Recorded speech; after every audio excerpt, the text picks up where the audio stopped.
അതെല്ലാരും ഉള്ളിലുള്ള ആഗ്രഹം. നിനക്കൊരു ആക്ട്രസ് ആകാൻ ആഗ്രഹമില്ലേ? ഇല്ല. തീരെ? അപ്പൊ നിന്റെ ഗോൾ എന്താ?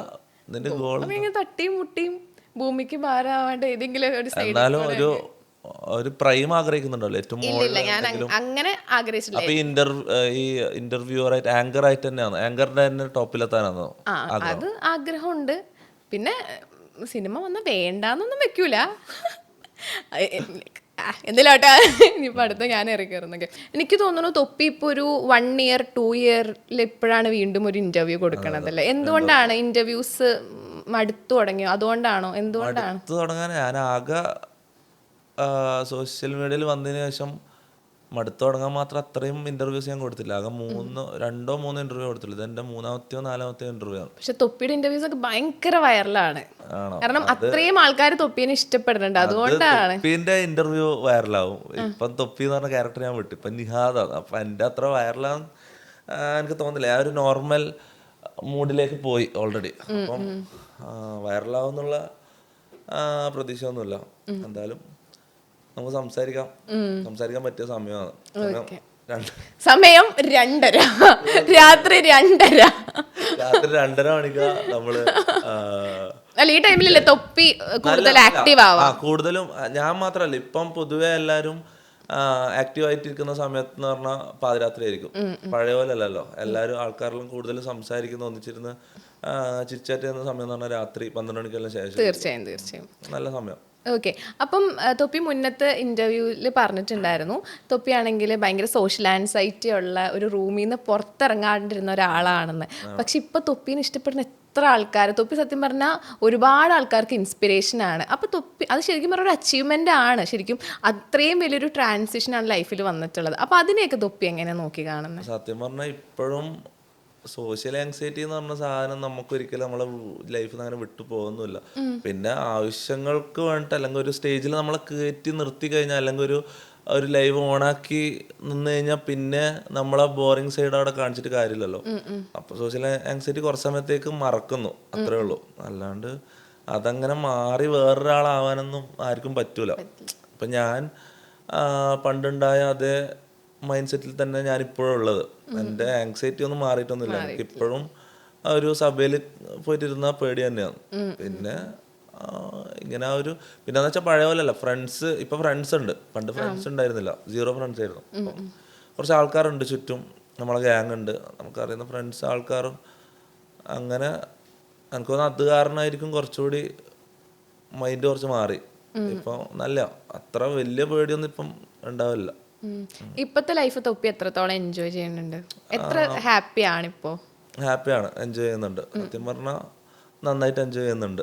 പഴയത് വെച്ച് കമ്പയർ ചെയ്ത് നോക്കുമ്പോൾ നന്നായിട്ട് എൻജോയ് ചെയ്യുന്നുണ്ട്. ഓക്കെ. അപ്പം തൊപ്പി പറഞ്ഞല്ലോ സീറോയിൽ നിന്ന് വന്ന ഒരാളാണ്. അപ്പൊ ഇപ്പൊ ഞാൻ ഇപ്പൊ പറഞ്ഞു സീറോ എന്ന് പറഞ്ഞില്ലേ? എവിടെ സീറോ എന്ന് പറഞ്ഞേ? ഞാൻ സീറോ ഫ്രണ്ട്സ് ആയിരുന്നു. സീറോയിൽ നിന്ന് വന്ന ഒരാള് തന്നെയാണ് ഞാൻ. ശരിയാണ്, കാര്യമാണ്. ഓക്കെ. അപ്പം ഇപ്പം സീറോ എന്ന് പറയാം. ഹീറോ ആയോന്ന് അങ്ങനെ പറയാൻ പറ്റില്ലല്ലോ. കുറച്ച് ആൾക്കാരുടെ ഇടയിൽ ഹീറോ ആയി. ഒരുപാട് പേര് മൊത്തത്തില് ഞാൻ ഹീറോ ആയിട്ടൊന്നും. തൊപ്പിക്ക് ഇപ്പൊ കഴിഞ്ഞ ഉമ്മയൊക്കെ കിട്ടിയില്ലേ? വേറെ ആർക്ക് കിട്ടിയിട്ടുണ്ട്?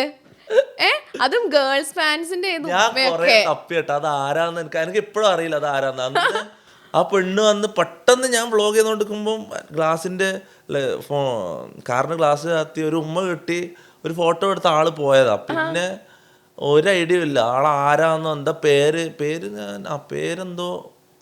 ഞാൻ പറഞ്ഞത്. പക്ഷെ ആളാരാന്ന് എനിക്ക് ഇപ്പോഴും അറിയില്ല. ഞാൻ കൊറേ തപ്പി. പക്ഷെ എനിക്ക് വന്ന മെസ്സേജ് എല്ലാം ഇങ്ങനെ ഒന്ന് എടുത്ത് നോക്കി, പക്ഷെ ആളെ എനിക്ക് കിട്ടിയില്ല. ഞാൻ കൊറേ നോക്കി. അത് ഭയങ്കര ഞാൻ ശരിക്കും ഇങ്ങനെ വണ്ടറായി പോയി.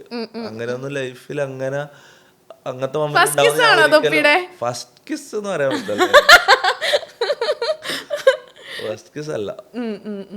അതുപോലെ ഇപ്പൊ പറഞ്ഞ പോലെ എന്തെങ്കിലും ഫാൻ മൊമെന്റ്സ് വേറെ ഉണ്ടായിട്ടുണ്ടോ? തൊപ്പി ശരിക്കും ഞെട്ടിപ്പോയ ഫാൻ മൊമെന്റ്സ് പെട്ടെന്ന് ഓർത്തെടുക്കാൻ പറ്റുന്നില്ല. എന്നാലും ഇത്രയും ആൾക്കാർ ഇപ്പം നടക്കുന്ന ഫാൻ മൊമെന്റ്സ് എല്ലാം റിപ്പീറ്റ് ആവുന്ന പോലെ. ഇപ്പം ഈ പറഞ്ഞ ഉമ്മ കിട്ടിയ കേസ് മാത്രമേ എനിക്ക് പെട്ടെന്ന് അത്ഭുതപ്പെട്ടിട്ടുള്ളൂ. ബാക്കിയെല്ലാം ഏകദേശം ഒരുപോലെ, എല്ലാവരും ഒരുപോലെ ബിഹേവ് ചെയ്യുന്നത്. പബ്ലിക് തന്നെ കണ്ടാലും ഒരാൾ ബിഹേവ് ചെയ്യുന്ന പോലെ തന്നെ മറ്റേ ആളും ബിഹേവ് ചെയ്യുന്നത്. അങ്ങനെ പെട്ടെന്ന് പ്രത്യേകിച്ച് ഞെട്ടിപ്പോയ മൊമെന്റ് ഓർത്തെടുക്കാൻ പറ്റുന്നില്ല. ഓക്കെ. അപ്പം തൊപ്പി പണ്ടത്തെ ലൈഫിൽ ഇപ്പം പണ്ട് തൊപ്പിയായിരുന്നു, ഇപ്പം നിഹാദാണെന്ന് പറഞ്ഞല്ലോ. അപ്പോൾ ആ തൊപ്പിയുടെ ആ ലൈഫിൽ തൊപ്പി ഏറ്റവും കൂടുതൽ മിസ് ചെയ്യണ കാര്യം എന്താണ്? മിസ് ചെയ്യുന്ന കാര്യമോ? ഞാൻ ഒരിക്കലും ഒന്നും മിസ് ചെയ്യുന്നില്ല. ഞാൻ ആ സമയത്ത് ചെയ്തത് എല്ലാം എല്ലാം മോശമായിരുന്നു. നല്ല കാര്യങ്ങളൊന്നും ഞാൻ ചെയ്യലില്ല. നല്ല കാര്യങ്ങൾ എനിക്ക് ഒരെണ്ണം പോലും ഓർത്തെടുക്കാൻ പറ്റുന്നില്ല. എല്ലാം വൃത്തിയായിട്ട പരിപാടി തന്നെ ഞാൻ ചെയ്തുകൊണ്ടിരുന്നത്. അത് ഞാൻ 100% അത് ഞാൻ അഡ്മിറ്റ് ചെയ്യും. കാരണം ഞാൻ ഒരിക്കലും ഓർക്കാൻ ആഗ്രഹിക്കാത്ത ഒരു കാലഘട്ടമാണ് അത്. കാരണം എന്താ പറയുക, ഞാൻ കാരണം ചിലപ്പോൾ പറയാൻ പറ്റില്ല, എനിക്കറിയില്ല. ഞാൻ കാരണം എന്നെപ്പോലെ ആവാൻ നോക്കി നശിച്ചുപോയ പിള്ളേർ വരെ ചിലപ്പോൾ ഉണ്ടാവും. കാരണം ഞാൻ അങ്ങനത്തെ ക്രേസി കാര്യങ്ങൾ ചെയ്തുകൊണ്ടിരുന്ന ആ സമയത്ത്. അപ്പം അത് കണ്ട് ഇൻസ്പയറായി നശിച്ചുപോയ ആൾക്കാരുണ്ടാവും. ഇനി ഒരിക്കലും അങ്ങനെയൊന്നും ആവരുതെന്നാണ് എൻ്റെ ആഗ്രഹം. അങ്ങനെല്ലാം ആയതിനും കുറേ കാരണങ്ങളുണ്ട്. ഇപ്പം ഞാൻ ഹാപ്പിയാണ്, എനിക്ക് അങ്ങനെയൊന്നും ആവേണ്ട കാര്യമില്ല. പക്ഷേ ഭാവിയിൽ ഞാൻ ടോട്ടലി എന്തെങ്കിലും ആയിപ്പോ എനിക്കറിയില്ല. ലൈഫല്ലേ, എന്ത് സംഭവിക്കും എന്താണെന്നൊന്നും പറയാൻ ഇനി എപ്പോഴെങ്കിലും പഴയ തൊപ്പിയിലേക്ക് തിരിച്ചു പോവോ? അത് എനിക്ക് ഒരിക്കലും പറയാൻ പറ്റില്ല. കാരണം ഒരിക്കലും അങ്ങനെ സംഭവിക്കരുതേ എന്നാണ് ഞാൻ ആഗ്രഹിക്കുന്നത്. പക്ഷെ പറയാൻ പറ്റില്ല. ലൈഫല്ലേ, എന്ത് എപ്പം സംഭവിക്കുമെന്ന് പറയാൻ പറ്റില്ലല്ലോ. ലൈഫിൽ എന്തെങ്കിലും അടുത്തൊരു ട്രോമയോ അങ്ങനെ എന്തെങ്കിലും വന്ന് ഞാൻ ലൈഫ് മൊത്തം ഫക്ഡപ്പ് ആയി കഴിഞ്ഞാൽ ചിലപ്പോൾ ഞാൻ ആ സ്റ്റേജിലേക്ക് പോകുമായിരിക്കും. എനിക്കൊരിക്കലും പ്രെഡിക്റ്റ് ചെയ്യാൻ പറ്റില്ലല്ലോ. കണ്ണട മാറ്റുമോ? കണ്ണ് കാണാൻ പറ്റില്ല. സോറി. ഓക്കെ. അപ്പം പണ്ടത്തെ തൊപ്പി എന്ന് പറയുമ്പോൾ തന്നെ നമുക്ക് ആദ്യം ഓർമ്മ വരുന്ന തൊപ്പിയുടെ ആ ഒരു കണ്ണട വെച്ചോട്ടെ. എക്സ്പോഷർ ആകുമ്പോൾ ആ ഒരു സംസാരിക്കാനുള്ള ഇത് കിട്ടുന്നില്ല. ഇതല്ല നല്ലത്. എക്സ്പ്രഷൻ ഒന്നും അറിയാൻ പറ്റണില്ല ഫേസിൽ. തീരെ കുഴപ്പമില്ല. ആണോ? ഓക്കെ. കണ്ണിൽ നിന്ന് നമുക്ക് സത്യം പുറത്തു വരാണ്ടിരിക്കാനാണ് കണ്ണട വെക്കുന്നത്. ഓക്കെ. അപ്പോൾ പണ്ടത്തെ തൊപ്പി എന്ന് പറയുമ്പോൾ നമുക്ക് പെട്ടെന്ന് സ്ട്രൈക്ക് എന്നൊരു കാര്യം എന്ന് പറഞ്ഞാൽ തൊപ്പിയുടെ ആ ഒരു വെറൈറ്റി ഹെയർ സ്റ്റൈലാണ്. അത് തൊപ്പിക്ക് മിസ് ചെയ്യുന്നുണ്ടോ? ഇല്ല, സത്യം പറഞ്ഞാൽ ഇല്ല. കാരണം അതൊരു വെയിറ്റ് പോലെ തലയിൽ. അതായത് അത് വളർന്ന് ഭയങ്കര വലുതായി. ആദ്യമെല്ലാം ഓക്കെ ആയിരുന്നു, പിന്നെ വളർന്ന് വലുതായി വലിയ ഒരു ബാണ്ടക്കെട്ട് പോലെ ആയിട്ടുണ്ടായിരുന്നു. പക്ഷെ ആ സമയത്ത് എനിക്കത് ബുദ്ധിമുട്ടായിട്ട് തോന്നിയില്ല. അത് മുറിച്ചതിന് ശേഷമാണ് ഇത് മുറിച്ചതിന് ഇത്രയും വലിയ ഭാരം തലയിൽ നിന്ന് ഇറക്കി വെച്ച ഒരു സുഖം കിട്ടുമെന്ന് എനിക്ക് അറിഞ്ഞത് മുറിച്ചതിന് ശേഷം. മുറിക്കുന്നവരെ എനിക്കത് അറിയില്ലായിരുന്നു, ഞാൻ ഇത്രയും വലിയൊരു ഭാരം തലയിൽ കൊണ്ട് നടക്കുന്നത്. മുടീൻ്റെ കാര്യത്തിൽ മാത്രമല്ല, മൊത്തം ഞാൻ ആ സമയത്ത് ഉണ്ടായ ക്യാരക്ടർ അടക്കം അത് മാറ്റി വെച്ചപ്പോൾ മൈൻഡിനും ഒരു ഭാരം ഇറക്കി വെച്ച പോലത്തെ ഒരു ഫീലാണ്. ഭയങ്കര എന്താ പറയുക, റിലാക്സ്ഡ് ആയി അതിന് ശേഷം.